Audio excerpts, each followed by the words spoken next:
So hello to another chat with Matt. Thank you for coming back. We really appreciate it. Today we're going to talk about what I think is a vital topic, a really important topic. So I'm delighted to be joined by Kelly Bryant. Now Kelly's a leadership coach, describes as whole person development. We're going to talk about what that means in a minute with you, Kelly, because part of what you do is also yoga. So I don't know whether that comes into things, but if it does, that worries me, knowing my level of flexibility. So first things first, Kelly, how are you? I'm doing pretty well this morning. Well, it's this morning in the US, so. We're going to talk a little bit about well-being, which given the year that we've had is such a vital topic. So tell me what well-being means from your perspective. Yeah, Matt, thank you for teeing that up. I think reflecting on this year and thinking about well-being, it hopefully is becoming top of mind for so many people, if it hasn't been already. And I think we're actually almost forced into it, especially in this working from home environment that most of us find ourselves in. So like many of you, I'm working from home, and I'm also home with my spouse, I'm home with my dogs, I'm home with my baby. And so when I think about well-being in this current environment, I think about really a few things. One is space. And so thinking about how my physical environment is affecting me. A couple things I'll go into there. We all have different situations related to our homes. And sometimes it seems almost impossible to carve out that physical space of your own. But in this situation, I think that's so important. I'll even give a funny example. I have a coaching client, who is home with her 4 children. And so she's got a really busy house, but she's actually turned her closet into an office. So she installed a desk, she's put up a bulletin board, and she's kind of got some motivational topics on her board so she can go into that space and have her own time and her own place to really focus on her work, and leave her work environment, and go back to her home environment. So I think space, first of all, is a huge part of well-being right now.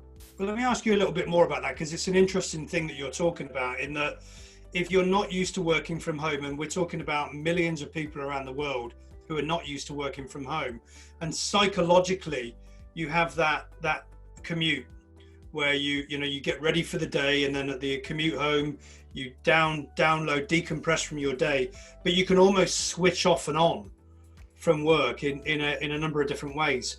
What's your advice to people about how you can still do that even when you are working from home all the time? Yeah, it's such a great question. I think of when I did used to commute before I was an entrepreneur and did work, from home, which I've been doing for a few years. But prior to that, really that time to listen to a podcast, the time to be on public transit, that time to even be in the car and just drink the coffee, get ready for the day, and then of course have that separation between work and home. So yeah, how can we do that now? I think it's not as hard as it seems. A lot of us do have dogs, or even if we don't, it's important to get out and walk. Some of the most important things for well-being are the really, really basics. So sunshine, sunlight, even if you're not in a sunny location, drinking enough water, and movement. And so if you can find even 15 minutes in the morning and 15 minutes in the evening to put a boundary on your day and take a walk, it's going to do wonders for how you transition from one headspace to another. So I think those little things are important. So number one is space. What other things do you think are important? Well, I think standing is important, and I think up here in Denver, Colorado, I need maybe 50% more oxygen to stand up. Another thing that some individuals feel a little intimidated by, but I would encourage you to just enter with a beginner's mind, is meditation. There's a lot of great apps out there. A lot of them are free, and you can download them and just give yourself 5 minutes to start. You're not going to feel exactly the way you want to feel every single time you sit down to meditate, but just giving yourself that little break can absolutely reset your nervous system, which is so important. When we're on all these Zoom calls and we're in this environment with so much stress, it really does take a toll on the nervous system.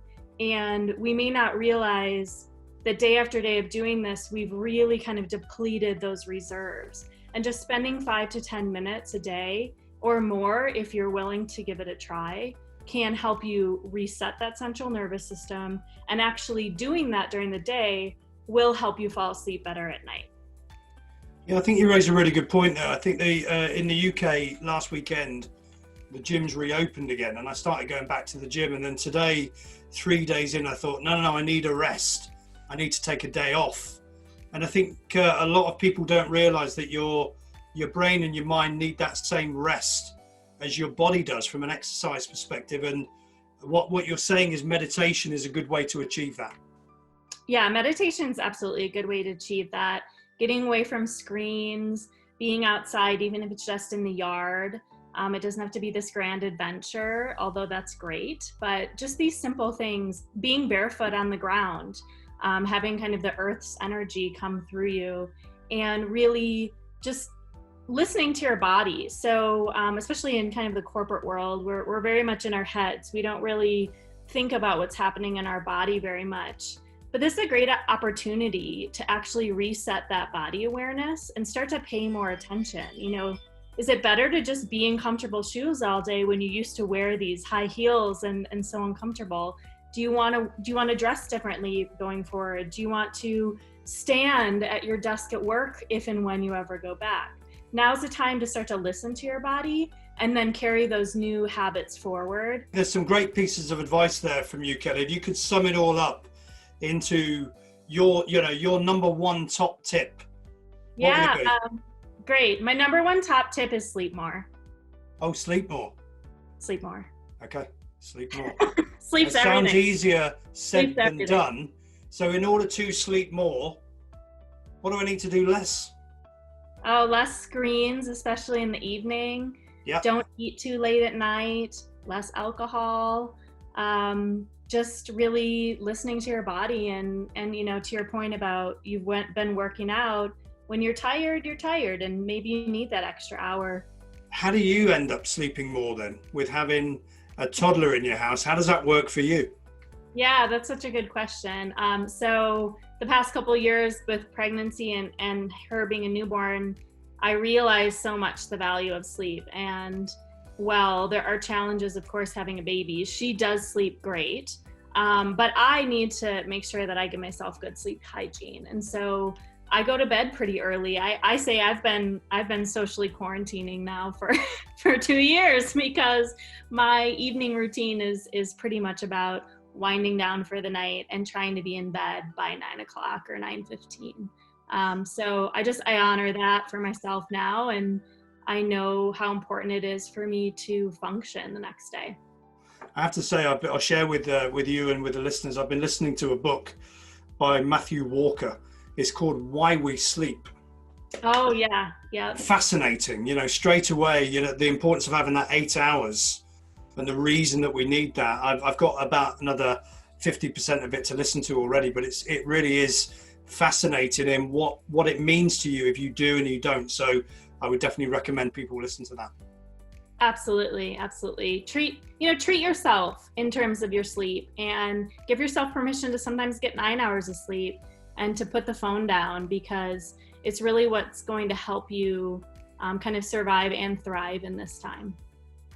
So if we summarize then, Kelly, we're talking about space, meditation, sleep would be the top 3 things that our viewers and listeners can take away today. Absolutely, yes. Having a space for your own that you care about.